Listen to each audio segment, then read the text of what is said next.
بنگلورو میں انجمن امامیہ کے زیر اہتمام اتحاد ملت کے عنوان سے ایک پروگرام کا انعقاد کیا گیا، جس میں ایران کے عالم دین آیت اللہ رضا رمضانی نے بھی شرکت کی۔ اس پروگرام کا مقصد مسلمانوں میں مسلکی اتحاد پیدا کرنا تھا۔ اس موقع پر شیعہ سنی عالم دین نے اپنے اپنے خیالات کا اظہار کیا، تو وہیں اس پروگرام میں کرناٹک وقف بورڈ کے چیئرمین مولانا شفیع سعدی اور جامع مسجد سٹی کے خطیب و امام مقصود امام کے علاوہ جماعت اسلامی کے ڈاکٹر سعد بلگاوی بھی موجود رہے۔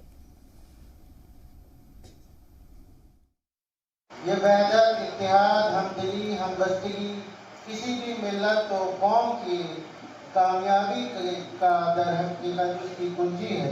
کہ ہمارے درمیان جو فاصلے ہیں وہ ختم ہو جائیں، جو دوریاں ہیں وہ ختم ہو جائیں۔ جس طرح سے مولا عبیر نے نہج البلاغہ میں فرمایا کہ الناس اعداء ما جہلوا، لوگ جہالت کی وجہ سے ایک دوسرے سے دشمن بن جاتے ہیں۔